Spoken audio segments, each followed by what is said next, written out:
Hello, and welcome to the Digital Workspace Works podcast. I'm Ryan Purvis, your host, supported by our producer Heather Bicknell. In this series, you'll hear stories and opinions from experts in the field, stories from the front lines, the problems they face and how they solved them, the areas they focused on from technology, people and processes, to the approaches they took that will help you to get to the grips with the digital workspace inner workings.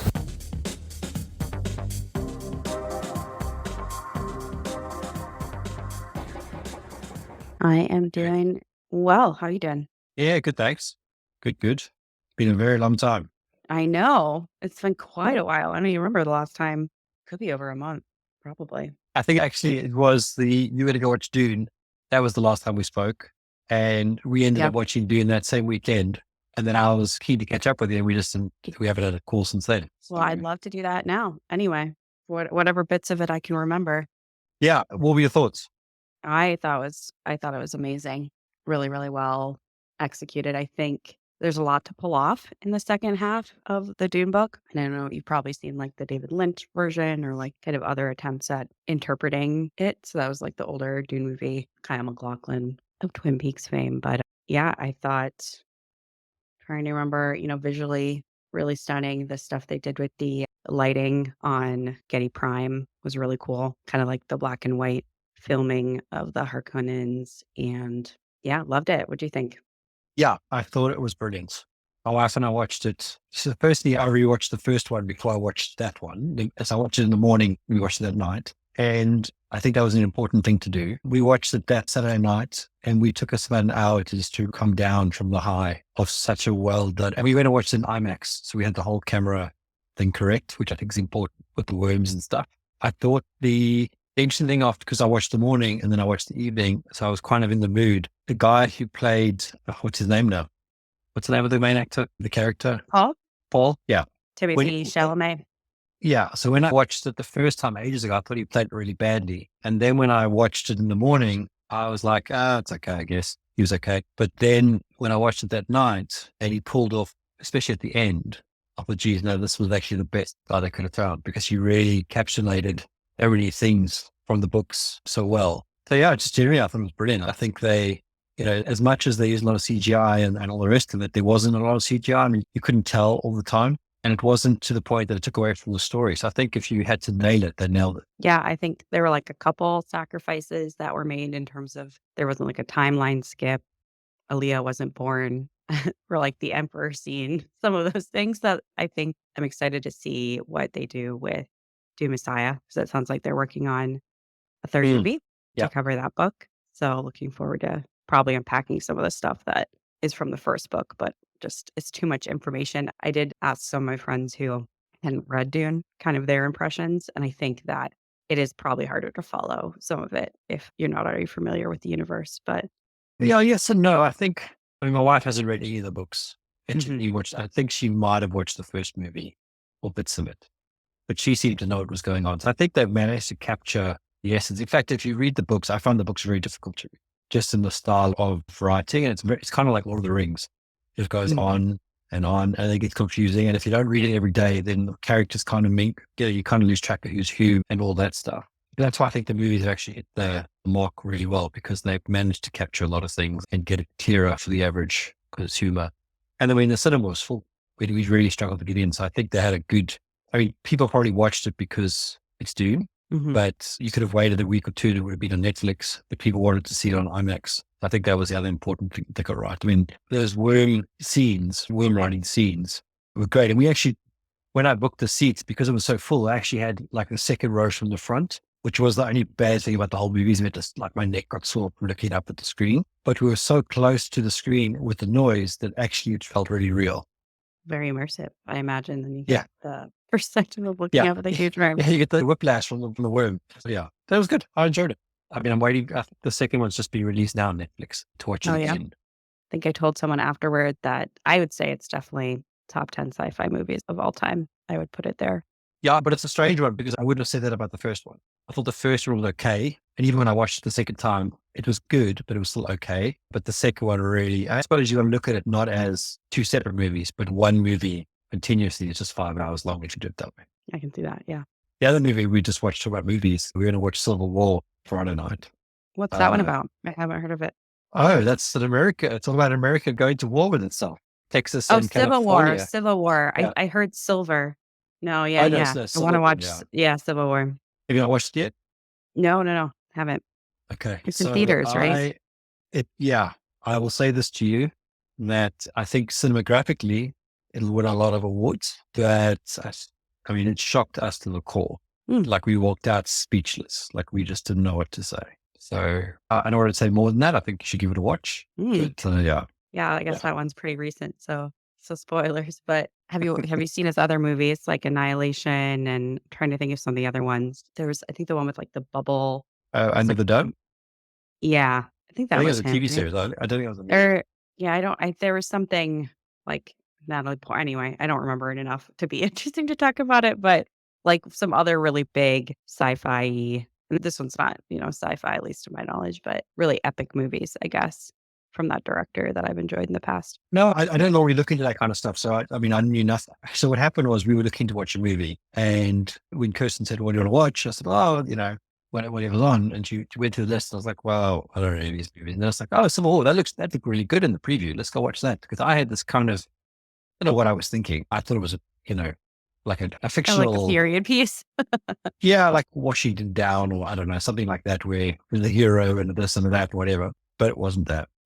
So more like a documentary, a scary Interesting. documentary. Yeah, I remember. I think I saw the preview of it at Dune, so I was bookmark that one as an interesting one to look back on. Yeah. Good to know. So yeah. Other than that, not much is going on, to be honest. There's a lot of work. So I mean, we could discuss. You sent me an article around using AI to make food, I think. I saw. It was super apps for fast food employees. I haven't looked at it in a few weeks, but yeah, I thought that was an interesting one. There's some parent company that owns a few of them, like I think Taco Bell and KFC and I don't know, some of the other chains, but basically extending the latest technologies and AI into the hands of the frontline food service employee. So I thought it was an interesting idea. There's some things that are a little bit more kind of pragmatic and, oh, yeah, that would make sense. Things like shift scheduling and like time clocks, like all of that, day to day management piece being put into one application. I guess broadly, the term super apps is being used to describe like truly all in one application. So, kind of bringing lots of use cases together in one mobile experience. So, an example is like WeChat in China, bringing together like payments and social. And I think a lot of the ways that actually WhatsApp is used outside of the US, we don't really use it here for that, but kind of that app that centralizes so many of your activities. So the idea is to bring a similar experience, but for those fast food use cases. So I thought it was interesting that some of it is a little bit, when technology is ends up being a more complex solution sometimes than just the analog version. So one example they gave was, wouldn't it be great if we use the generative AI to tell employees like cook times for different items? And I was thinking if I was a fast food worker and I had to like ask some sort of, device or look up on my phone versus having like a poster on the wall, fast food, like you're making the same kind of items ad nauseum, right? So I would think that, a poster is probably a more effective way to convey that information than asking AI. But Yeah, I interesting. mean, so we just did a trip to the Maldives and Sri Lanka, and it was interesting in some respects because one, there's many applications for AI in doing trips and travel. So your flight times, finding your routes, finding the hotel, all that kind of stuff. What was nice though is that when we got to and we had these discussions with the hotel, like when you're getting there and you're doing your preferences and all that kind of stuff before you get there, for the chef to order their food that they're going to have for their guests, it would be helpful to get, it's not necessarily an AI problem per se, but it is that question answer conversation with a guest coming with a personalized touch at scale. Because if you had to have a person ask everybody for their preferences, it would be very difficult. And in the same token, if you just gave them a form to fill in, it'd also be very difficult because people get bored with forms, especially if you have to answer like a 117 question form. So using some sort of conversational language model might be useful, or at least tailoring it to be an experience to onboarding you into coming to the hotel over a period of say 6 weeks or 4 weeks or 3 weeks to say, well, you're coming to visit us, every day we're going to ask you a question so you can answer it. And every time you answer the question, you're going to point and that kind of thing. And then when you get there, you would have this tailored experience that now that can be generated using AI because you'll have some patterns to reuse. but also for the chefs, they'll have their ordering sorted out to an extent. And then also, using that information like birth dates, wedding anniversaries, like event preferences and that kind of stuff. You can also plan out all your events and stuff. That doesn't have to necessarily it doesn't always have to be an AI solution, because some of the stuff is just basic analytics. Like how many people like water skiing? How many people like jumping in an airplane? How many people like fishing? Those are just simple analytics. But I could see possible things where you could use generative AI to maybe write up a personalized message to every customer coming based on the information they've provided. And that would be really cool. Which now, usually when we go to a hotel, we went for an event. So there's always like a card saying, welcome to this hotel. Hope you have a happy anniversary or great birthday or here's a birthday, we've done a birthday cake for you, whatever it is. But I think I hear your point around if you're doing the same thing over and over again, you're not going to necessarily need AI to tell you it'll take 5 minutes to make the chips. What I enjoyed about this hotel we went to, we were there for 8 days and the buffet breakfast. So there's a buffet restaurant and a more specialized restaurant. The buffet managed to not be boring every day for 8 days for breakfast and for dinner, which is quite a feat because a lot of buffets will get boring after a while because you kind of know that the hamburgers are there, the steaks are there, whatever it is. There were still the same common things, like there were common salads and that kind of stuff, but the desserts were always different. The hot meals were always different. And, when I spoke to the chef about it, she's got like a 16-week menu plan and that's what she works to. But it kind of takes away that magic of, for her, it's not unique because she's got a 16-week plan and that kind of covers the season and all the rest of it. But now if you had that kind of generated menu based on all your clients coming and what their preferences are and all that kind of stuff, maybe that 16-week thing becomes a little bit more just in time. I don't know. Yeah. No, I think the applications for like personalization and guest experience could be really interesting. It just makes me think I got a sales email yesterday that I could tell. I'm pretty sure they use some AI to generate this copy for me. And what made me think of it is it's like, did you ever get a sales email that's personalized, but like way too personalized and weird? They love to call out what, university you went to. That's like layup. It's like, could it get your attention? Yeah. Because everyone really cares about where they went to college.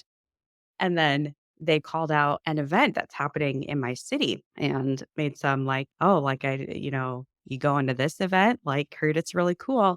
And the one that they called out is an event called Hash Bash. It is an event about celebrating people who like to smoke marijuana. And they were, sending me an email that was about like selling their sort of like pretty buttoned up sort of professional services. So I can only assume they didn't know what that event was, or they were just trying to be really provocative. But I assume what happened was that they were using some AI to pull in kind of like personalization based on location, based on my LinkedIn profile. And it just happened that time-wise, that event was happening in my city. But if a human was generating that, from scratch, they probably would not have pulled that detail in there. So I just thought that's funny that the AI personalization can, if there's no kind of human oversight, can go a little bit rogue sometimes. And I get these messages all the time on LinkedIn, come and we'll use AI to automate your lead generation activities, et cetera. And I use some of them for a while, but I've actually just defaulted to my favorite thing, which is phantoms. I've written a very short sentence to say to someone, and I do a search, like, for example, I do one for value and one for the next one. The value is digital transformation and the next one is fintech. And I'm reaching out to people based on that in the LinkedIn title. And it's a short message saying, hey, I'd like to meet you to discuss what we do with each platform. Here's my calendar to book it. So, it's not personalized at all. You might say hi first name, like, hi Heather. But I find that when someone sends me a message exactly like that, that's being constructed to be a hook message and it's not, it drives me insane. And, you get a lot of messages. I get a couple hundred at least a week and it's always the same thing. And there was a point where I used to reply to all of them and say, no, thanks. But now I've just stopped. Oh, wow. Because how generous. you just get, what happens? Some of them are not even that person. It's actually an automation anyway. So you say, no, thanks. And then the next message is the follow-up message. And if you hadn't read the first message. So it's like, I say, no, thank you. And they reply going, well, you probably haven't read my other message. So I'm just putting this back at the top of your list. Well, I did read your message. That's why I said, no, thank you. So then you don't engage. And then you get the third message, which is now another one saying, you must be really busy, but here's, pick your options 1, 2, or 3 to whether we should disengage, whatever. And I'm like, well, if that's how you're going to do your sales and your lead generation, then no, thanks. Just not going to engage with you ever. And in fact, someone is trying to convince me at the moment to move away from LinkedIn to go to X and do all my stuff on X because he thinks X has got a much better engagement and interactivity, I guess. Slowly been posting more and more there. How are you finding it? I feel like I don't hear anyone, at least for business, like business to business use cases. I feel like X has really fallen off. Yeah, I don't know. So the first problem I have is I entrained myself on X. So I deliberately taught myself, like I delete Twitter and that I'm never going back on there. I'm only going to focus on LinkedIn, et cetera. And that's what I did for a long time. So my natural thing is still to go back to LinkedIn when I want to look for stuff because I found Twitter just overwhelming. Like it's just too much. So now I'm trying to go back onto it, but I've turned off all my notifications. So I don't even see if someone's messaged me back or not. So I kind of check in once a day, once, twice a day to have a look at it. But yeah, I don't know. I'm much more in a WhatsApp sort of thing where I know the people, I've got their phone numbers, we're talking. And even then I'm not following up with. So I don't know if any of these things actually work, if I'm honest. I think you got to treat it like you treat going for a walk. You might go for a walk and you might see something of interest. So you might see something happen, or you might go to WhatsApp and you might, in a group, it might see something of interest. You might go into X for a session, you might see something of interest. And what I don't want to get into is that I'm spending my whole life on social media. So, like I've got Facebook back on my phone. I'm going to delete that again because that's just a waste of time. But I'm kind of enjoying Instagram to some extent. And the other thing that we might do, actually, we might even do with the podcast, is instead of using Teams like we do now, and I use Zoom as well, is maybe use StreamYard and actually live stream these calls on X and YouTube and all that kind of stuff. So that could be interesting. I don't know what you think. Yeah, maybe a special edition, but I think it's an interesting thing to try. No pressure to respond to people on a stream. Well, I've never been on the other side of a stream, so it's kind of exciting. yeah, I think it'd just be fun to, look, I think the biggest challenge, and this is what I said to Christian when we were discussing it, is that, I don't necessarily always have the ability to stay on every time slot. I can't always be every Tuesday at 3:00. So it might be a situation where, we just do a live stream and we do a live stream and you'll catch people all over the place and it'll just be completely ad hoc and that'll have to be fine. Yeah, interesting Yeah, idea. it could be, I think it'd be just be fun to try it out. How close are we to like episode 200? I wonder. We 170 something, I think. Can you believe that? Wow, been a few years. Well, we started in 2020, I think. Yeah. Yeah, I was that's recording these. Yeah, it was before the pandemic. I think we started talking about the podcast, which is wild. So much Wow, has it changed. is wild.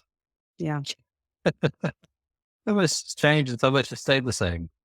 that is true. That is true. Well, unfortunately, I do need to hop, but catch up more later this week. So Sounds good. Sounds good. have a Thanks good for one. that. Catch you later. Cheers, Bye. Bye. Thank you for listening to today's episode. Heather Bicknell is our producer and editor. Thank you, Heather, for your hard work on this episode. Please subscribe to the series and rate us on iTunes or the Google Play Store. Follow us on Twitter at TheDWWPodcast. The show notes and transcripts will be available on the website www.digitalworkspace.works.